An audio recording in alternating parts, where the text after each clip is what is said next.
The Brits are needed abroad. Inspector Anthony Joins is in Malawi, helping rescue teams save dogs like this stray stuck down a drain. We don't know how the dog's going to react, so it could become quite dangerous quite quickly, this situation. And these puppies being sold at a roadside. They get the quick sale and they'll move on, so we need to act quickly. What fate awaits these Shih Tzus found in a shocking state? When I'm concentrating on the face. It is the most distressing thing that I have ever seen in my life. And can Inspector Graham Petty rescue a German Shepherd and Terrier cross living outside in terrible conditions? There's nothing at all. They've got no comfort. This week, one of our favourite dog rescuers, Inspector Anthony Joins, is packing his bags and heading to Malawi in Africa to help set up a new inspectorate. He's there to offer his knowledge and wisdom, and as we all know, he's a man happy to speak his mind. Absolute neglect, isn't it, mate? To me, it looks like he's just been left to rot. It's just completely unacceptable. Anthony's been an inspector for 5 years, and he has a Springer Spaniel called Bella. This is his first trip to Malawi. Malawi lies in southeast Africa. It's landlocked and has a population of nearly 16 million people. And living alongside them are plenty of pet dogs. But just like over here, there are those that don't give them the love they deserve. In Malawi, strays are a big problem. In its capital city, Lilongwe, it's thought there are as many as 5,000 roaming the streets at any one time, and some are even carrying the deadly rabies virus.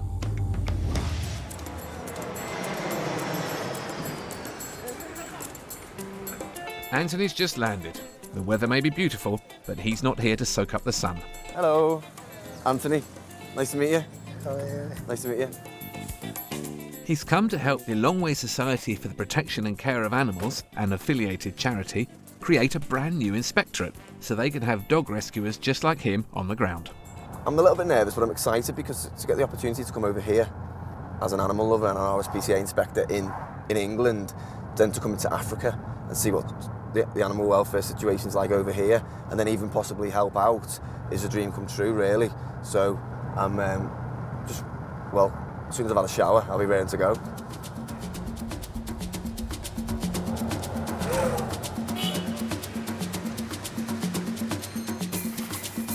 The team arrive at the RSPCA headquarters, but just as Anthony prepares for some downtime, it's straight into the deep end.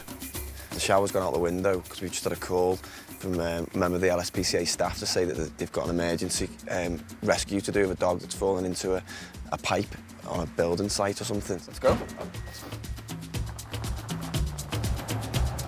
So Anthony heads out with the team, led by RSPCA Inspector Eric Matembo.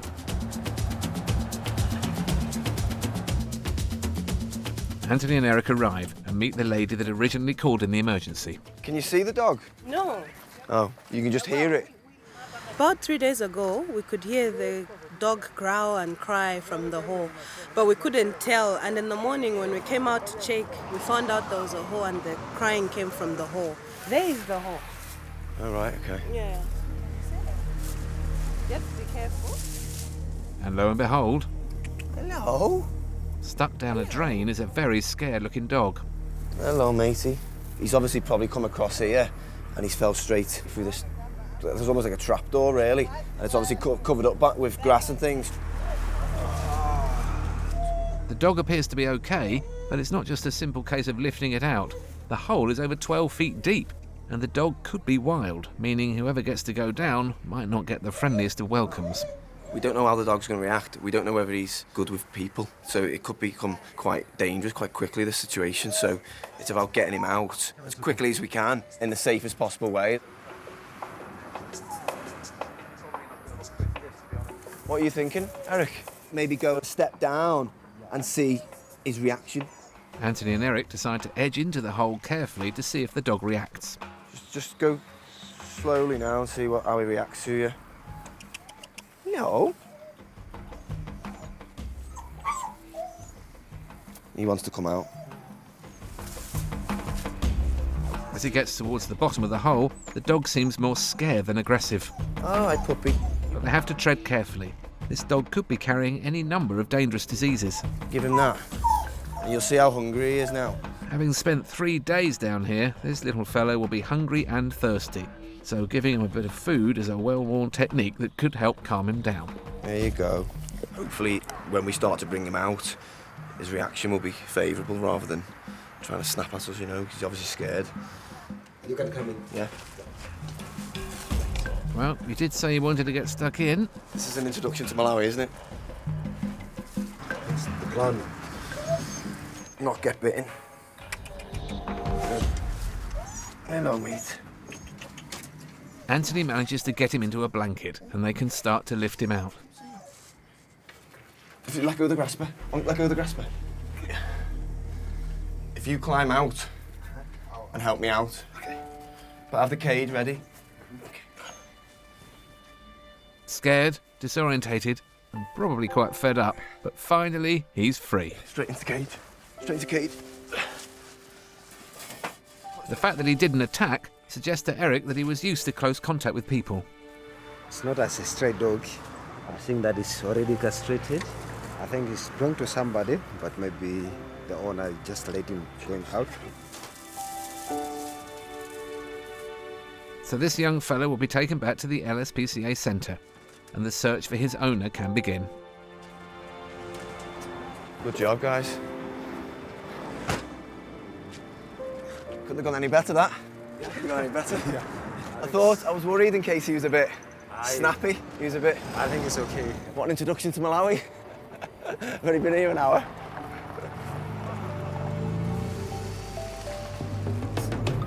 So it's off to the kennels for the young pup, where he'll be given a thorough health check. It's certainly been a case of in at the deep end for Anthony. I was a little bit nervous, only because that rescue would have been difficult in England, and we probably would have ended up using the fire service or something, but that was a difficult rescue with no kit. Luckily, the dog wants to be rescued. It could have been a lot difficult if it was a snarling sort of feral dog, but it was just a perfect job, really. I'm made up, it was brilliant. Stay with us for more of Anthony's African adventures. Good job. Well, that's a good job. Yeah. Brilliant job, that. Yeah, very good. Dogs and humans have been living side by side for at least 15,000 years. It's a give and take relationship. They get shelter and dinner, and we get a bit of unconditional love. It's just a shame that sometimes the humans don't keep their side of the bargain. Last year, Inspector Vicky MacDonald was called to an address in Manchester after neighbours reported the sounds of dogs fighting coming from this house. But along with police and a vet, Vicky and the team had no idea what they were walking into. All right. Oh, careful, careful, careful. These dogs Be careful, Lorna, this one has bit on it. The dogs were untrained and almost feral. Stop it! Stop it now! Stop it! This is just absolute madness. As the team rounded up the dogs, it became clear that they'd spent a long time locked away. Look at that. They've actually scratched right through to the brickwork. I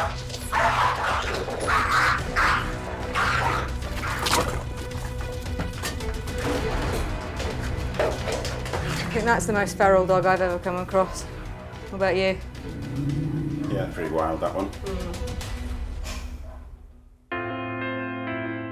The last dog to be found was Susie, a Jack Russell who had been left to fend for herself at the back of the house. Living an almost feral life, these dogs were panicked at any attempt to control them. Something socialised dogs don't even blink at was terrifying for poor pups like Susie. So you just have to hold that where it's at.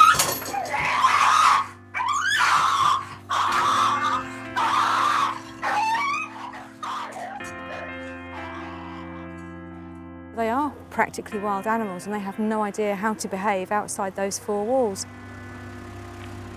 After 8 months of criminal proceedings, today Vicky is at Wigan and Lee Magistrates Court to hopefully get justice for Susie and the other dogs.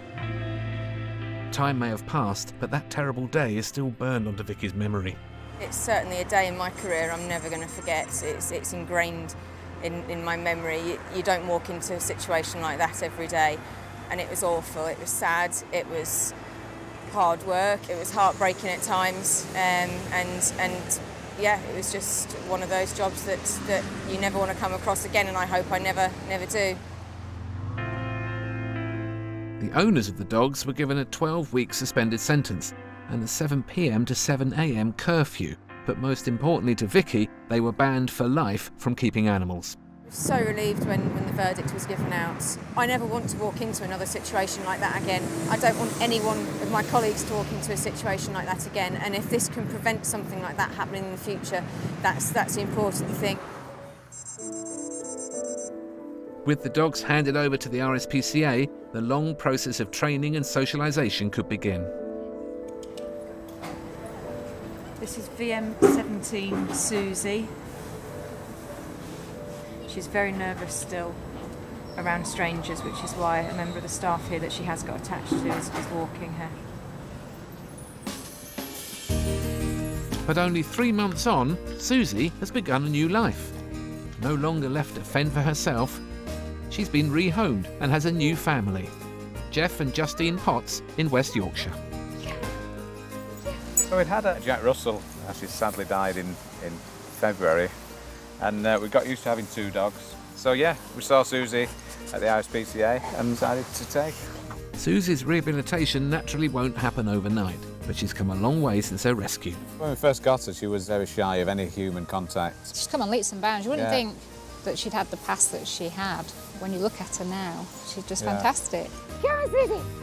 She's very active, running around with a big grin on her face. She is perfect, absolutely perfect. Yeah, you see a smile? She smiles all the way, don't you? Yes, you'll love it. With love and patience, Susie's settling in very well and thriving in her new home. We're just surrounded by beautiful countryside. It's just fantastic. Yeah. It's dog heaven round here. This isn't the first dog Jeff and Justine have rescued, so hats off to them. All our dogs have been rescue dogs. Sam, our other dog, he was from Manchester Dogs, so we've had him 12 years now. There's so many dogs in homes that need rescuing. And they're always the best. Yeah.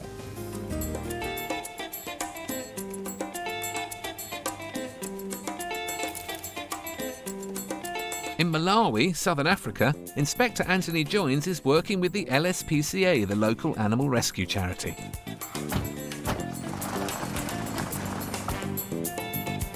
And today, with Inspector Eric, they're off on patrol in Lilongwe, Malawi's bustling capital.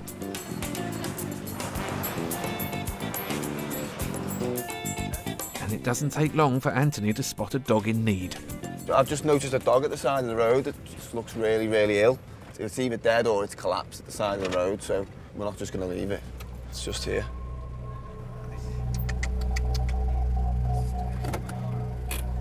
Can we not just put it in the back? Just get it in the back. It's estimated that there are about 5,000 stray dogs in Lilongwe. Many of them are semi-feral and could be carrying dangerous diseases like rabies. Eric decides to see if the dog lives at the house he's sat in front of. But there's no answer. It's appalling. The dog is obviously in a very bad way. Anthony is all too aware of how limited the dog's options are. The dog needs putting to sleep out of its misery because it will be riddled with all sorts of diseases and infections, and we can't leave it there because it'll just die an awful death. We need to get hold of it, really. No. Should we just get it? Try and get it? Because it's going to bite, isn't it? Yeah. You try and get hold of it. Anthony and Eric decide to get someone from the LSPCA HQ to bring equipment so they can capture the dog safely. We're just going to stay here, keep an eye on it so it doesn't disappear. I only usually see animals in that sort of state at home if it's a fox, you know, that's been fighting or been attacked by other dogs. It seems that Anthony and Eric may be too late, as the dog appears to have collapsed. But as it lies in the road, it has a shocking near miss.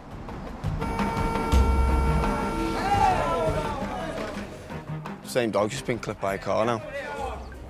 No one likes to see that, but it's the harsh reality of what's going on here. It's not nice, but I'll be relieved when that dog's, you know, out of misery. The dog is clearly suffering, but without the equipment he needs, Anthony can only watch. The dog's still there, so...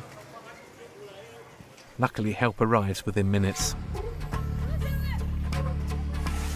So armed with a cage and a grabber, Anthony can get to work and can show his LSPCA teammates how it's done.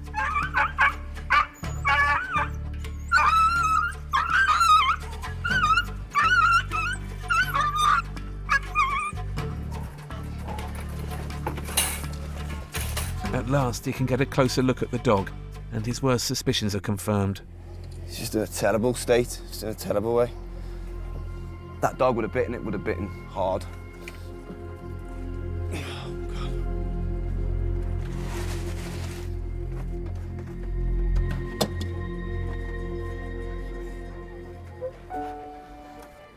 Sadly, the dog will have to be put to sleep, but Anthony knows it's the kindest option. It's not nice, is it? Doesn't look nice. I don't like doing that, but that dog would have died a slow, painful death, and there's no way that dog will be turned around. You know, it's going to be, I can see by it, it's just really ill. It's probably got, you know, a number of diseases. It looks like it's got a broken leg, puncture wounds. It's been fighting, basically, so, you know, the moment that dog's out of its misery will be a job well done, really. So at least we've got it off the streets.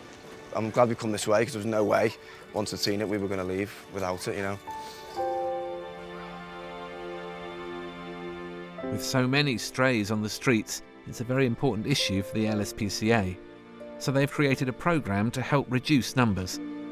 Bit by bit, the RSPCA is tackling one of the country's major animal issues. From balmy Malawi at 35 degrees, it's back to the UK and a chilly 10 degrees Scunthorpe. A huge amount of the RSPCA's expenditure goes on kennelling the dogs that are signed over to them. It's expensive, but often the only option when owners can no longer cope. Something Inspector Graham Petty knows only too well. Graham's been with the RSPCA for 23 years. He loves terriers, and he's got not one, not two, but 8 rescue dogs.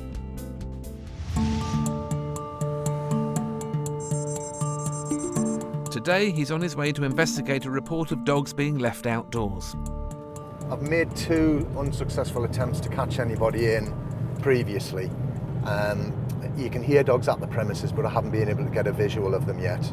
So we just need to go and make sure that the dogs are okay, and also that the environment is clean, they've got shelter, fresh water, etc. On arrival at the house, once again it looks like nobody's home. So Graham heads around the back to see if he can get a glimpse of the elusive dogs. RSPCA inspectors have no power of entry into private property, so with a little help from a wall, he soon discovers what he's looking for. We've got two dogs, German Shepherd type and a medium-sized cream coloured crossbreed. And one of them, at least, doesn't seem very happy to see him. Without getting my hands on the dogs, it's difficult to tell how they are bodily. But what he can see is that the garden is covered with dog mess. The dogs themselves may be a bit on the thin side, but Graham needs to get closer to be sure. My view's obscured by sort of a small tree there, so what I want to do is try and get around the other side of the property, if possible, and just get to see the full picture. So, with next door's permission, he heads round to try and see into the garden from the front. And for the first time, he gets a good look at their makeshift kennel. It's looking pretty grim in there. It's worse from this angle than from the bottom of the garden there. There is shelter. It's filthy inside. There's old bits of wood which are just laid down on the base of the kennel, so it appears that they've got no comfortable resting area. It's certainly not clean. Graham can tell that the dogs have been out here for quite a while. Judging by the amount of mud, excrement on the window and the back door, the dogs have been out here long periods of time, if not 24/7. I mean, you can't even see through the glass. I think one day that was clear glass, but it's looking pretty obscure now. Graham also spots that there's no food or water laid out for the dogs. It's all pointing to a sad case of neglect. There's nothing at all. They've got no comfort. If these dogs are out here 24/7 in these sort of temperatures, or how they're going to be of an evening, there's no thought being given at all to the dogs' comfort. They're going to be pretty bloody cold out here. It's a situation Graham's seen all too often. So if you have dogs that have to live outside, here are the things to remember.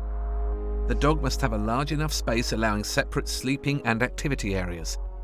Each dog must be able to walk and wag their tail without touching the kennel sides. Temperatures should remain above 10 degrees and below 26. Dogs must not be tethered or chained except for very short periods, as it can lead to injuries and restricts normal behaviour. Hello there. Oh yeah, Inspector Petty, RSPCA. Could come round and have a word, please? Thanks. Finally, the owner has shown her face. Oh yeah, Inspector Petty, RSPCA. Can I just pop in a sec?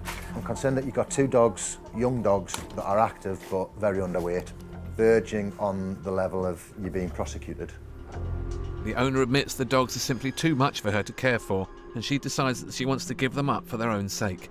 So she signs them over to the custody of the RSPCA. She's taken the choice to sign them over, give them a chance. They're both young dogs, very rehomable, good temperaments. I think from her point of view, she's made the right decision, and definitely from the dog's point of view, she's made the right decision. There's a good girl. Both dogs will be put up for rehoming, and we'll catch up with little Boost the Terrier later in the show. Now, we've seen cases already in this series of illegal puppy trading. It's big business, not good for a little girl like Poppy here, as the puppies sold in this way are susceptible to life-threatening illnesses. And if that's not bad enough, in countries like Malawi, with diseases like rabies around, it can get pretty dangerous for humans too.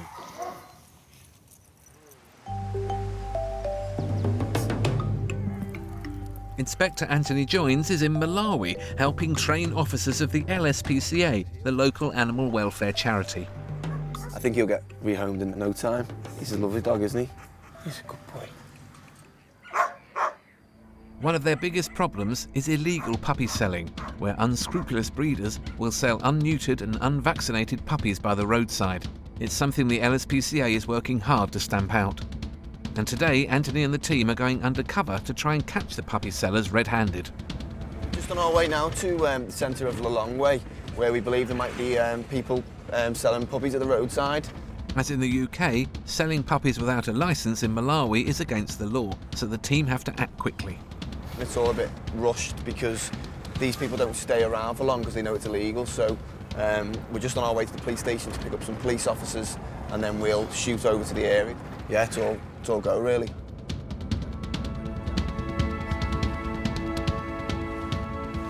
So having picked up 2 police officers, the team spot the illegal puppy dealer and pull up at the side of the road opposite.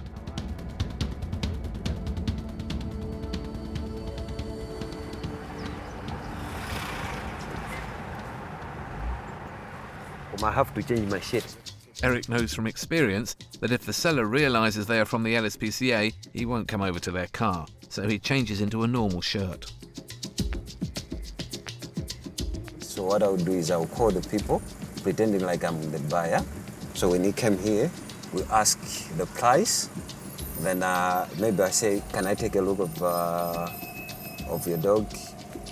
And then either the police will go on the other side and try to get him. A toot of the horn is enough to attract the seller's attention. Put down the camera. This is a very delicate situation. If the seller gets any idea that they are LSPCA or that police are present, they will make a run for it. Okay, they are coming. Open. Open to my window. Yeah, open your window. We had to hide our camera so as not to arouse suspicion. Eric needs the man to offer him the puppies for money. Without this, there is no evidence he is actually selling them. 4-5. He's been given a price of 4,500 Malawian kwacha, which is just under £7 UK. With the price offered, Eric now needs to ensure the safety of the puppies. He sends his officers to inspect them and take them out of the hands of the seller. Can you take a look, maybe? You can take a look, just take a look. Yeah, have a look. And with the pups in hand, they make their move.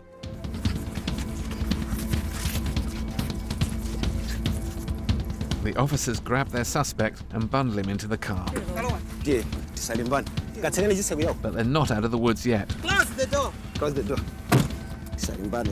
Puppy sellers have been known to become aggressive, and the situation could turn violent, so the team move quickly. Let's move out fast.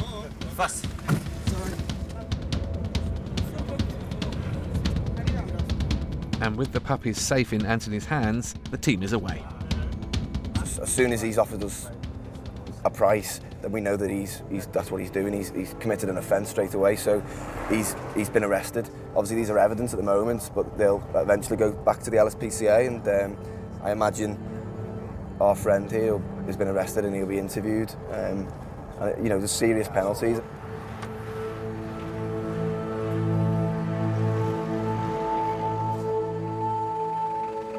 The inspectors arrive at the police station where the suspect will be questioned. These are literally just being bred for money, you know, for exploitation money, that's it. So it's good that we've managed to confiscate them. The puppies can now be taken back to the RSPCA, where their health can be assessed. They could be carrying any number of lethal diseases. Stay with us to discover their fate. Good job, man. Good job. Unfortunately, the RSPCA deal with far too many cases of terrible neglect. But the good news is, people aren't going unpunished for it. Last year, the charity secured nearly 4,000 convictions.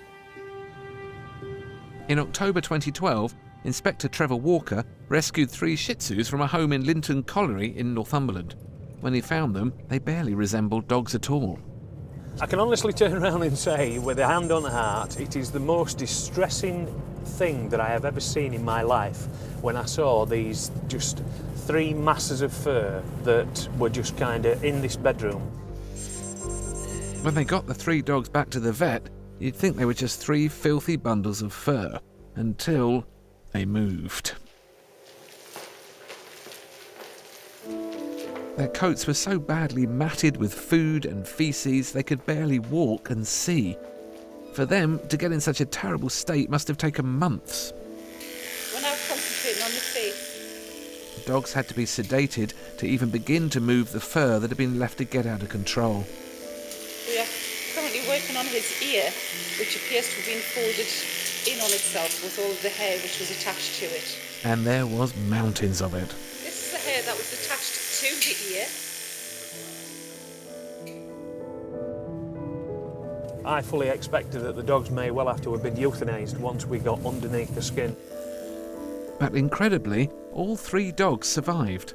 And for being kept prisoner in their own fur, their owner was punished, given a suspended prison sentence and banned from keeping animals for life. Since their ordeal, the good news is, all 3 dogs have found new loving homes. And we're catching up with Molly.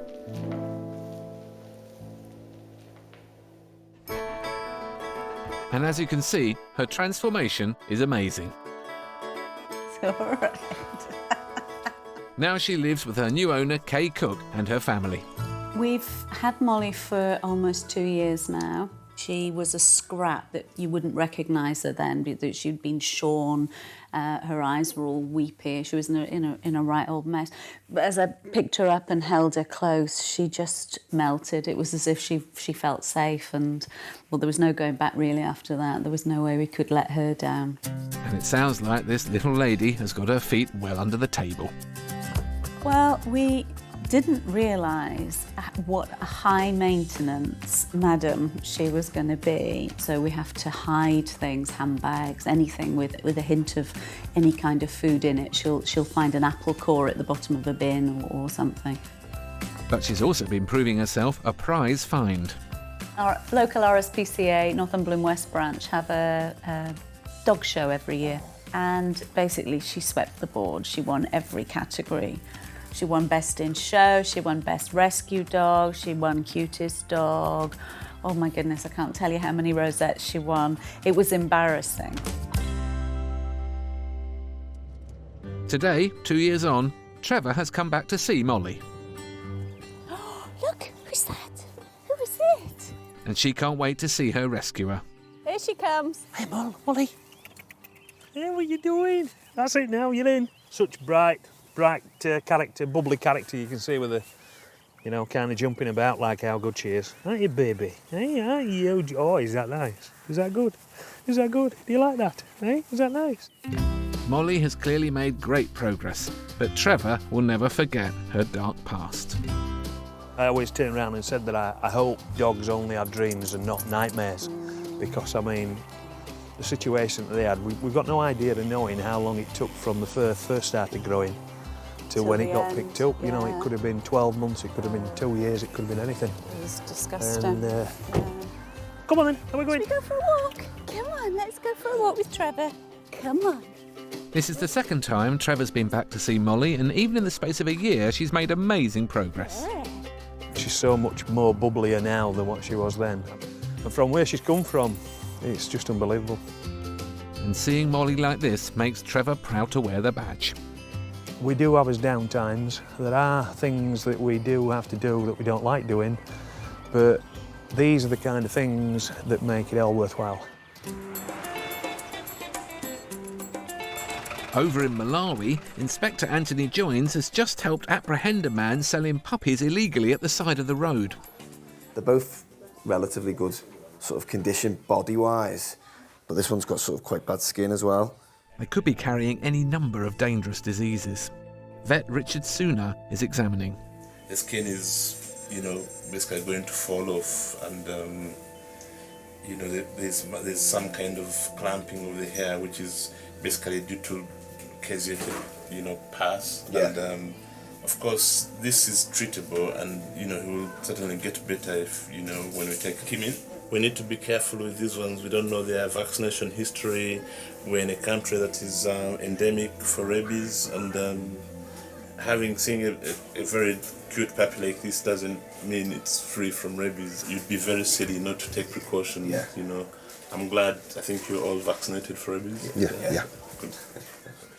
Because of the risk of dangerous diseases, this little fellow will now be kept under observation in quarantine for 30 days. But other than a treatable skin condition and fleas, he appears to be in good health. Sadly, the same can't be said for his friend. Lots of fleas. You can actually see fleas crawling. And this is a dark-haired dog. Oh, look at them. There's fleas everywhere on this dog. His ears are full of ticks. Ticks are insects that bury their head in an animal's body and feed off their blood. And that's the problem. That's the tick. This puppy is, for all intents and purposes, death row. Yeah. If we don't do anything about it now, just simple things like flea treatment and tick removal and deworming would greatly improve the quality of life of this puppy. Much like puppies bought from an unlicensed puppy farm in the UK, these dogs are suffering from fixable problems. So it's always best to buy your puppies from reputable sellers.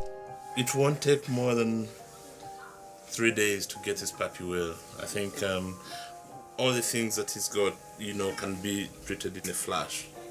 Worms will be flying out here, in the next 3 days. It's a typical problem at home, fleas and worms, because puppies, they're always born with worms, so it's up to the person breeding them, the responsible owner, to treat these sort of really easily treatable problems, fleas and worms. But the ticks, those ticks, there's a large, you can just look at that piece of paper, there's a large number of ticks that have come out of this poor puppy's ears, and they can make this dog really ill. I only ever see ticks on wild animals at home, really. You might get the odd one on a dog that's, ran through the woods or whatever, but this is just it's laziness, it's neglect, really.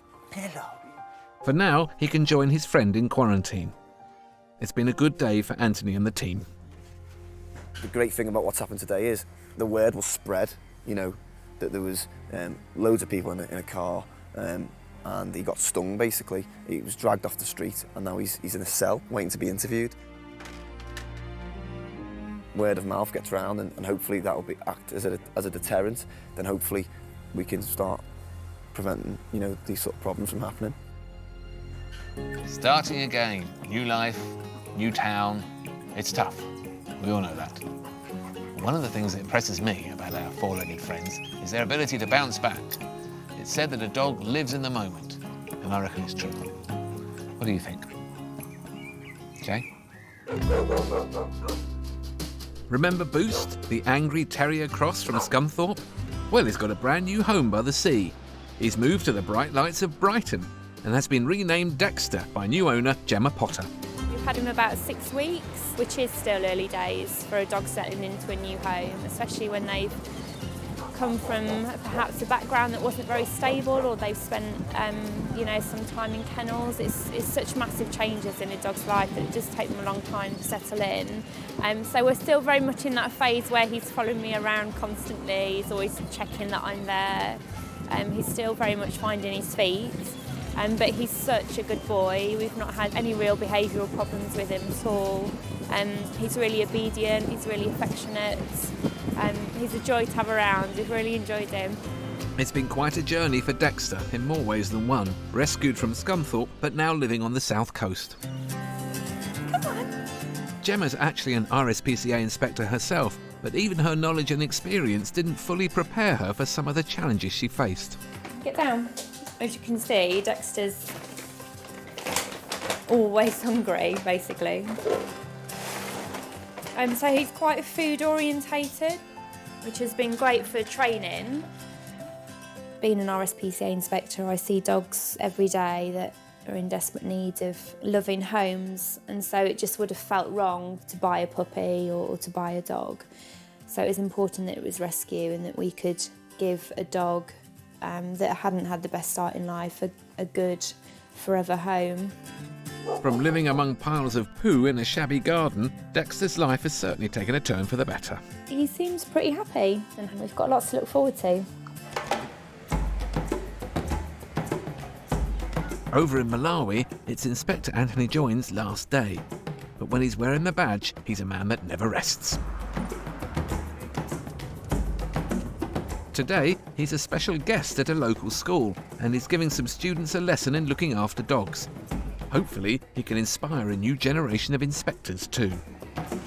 And to give him a hand, he's brought Rich along, a dog that was rescued just last week.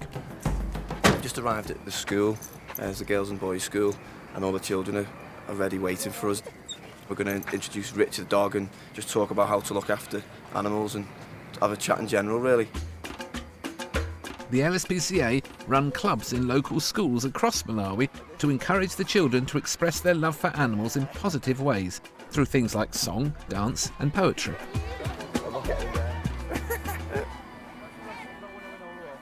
And Anthony's here to reinforce that belief. Hello, everybody. Hello. So I'm Anthony from England. At home, my job is to investigate animal cruelty. And just like the LSPCA, I work for the RSPCA. So our job is to promote kindness to animals and prevent cruelty. I've got a dog at home called Bella.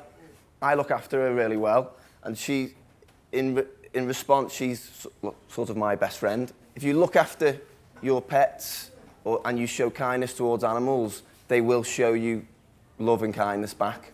So who here loves dogs? So quite a lot. So they all get a chance to show their love for Anthony's pal Rich. And to finish off, a bit of a sing-song. Come on, Anthony, join in. The words are along the lines of, if you see a dog, don't beat it, love it. It's a part of nature. Thank you, thank you. They've put so much effort into songs and all sorts. It was absolutely brilliant. It was really, really nice to hear, you know, young kids sort of showing so much empathy and love towards dogs and animals and you know, they've got animal kindness clubs and I'm absolutely made up. It's great. It's been quite a week for Anthony. Before he heads to the airport, he takes a moment to reflect on what he's seen. It's been, you know, all emotions sort of rolled into one, really. We've got involved in everything that's happened here. It's been horrific, it's been exciting, it's been sort of joyful, emotional, sad, all sort of the emotions rolled into one. But in comparison to at home, the things that stand out for me that are the same, or the majority of people love their dogs, love their pets. I think we've brought some positives to the LSPCA and to animals over in Malawi, but that's why I do my job at home and that's why the guys at the LSPCA do their job over here. Can I just say, Sicomo Quembele?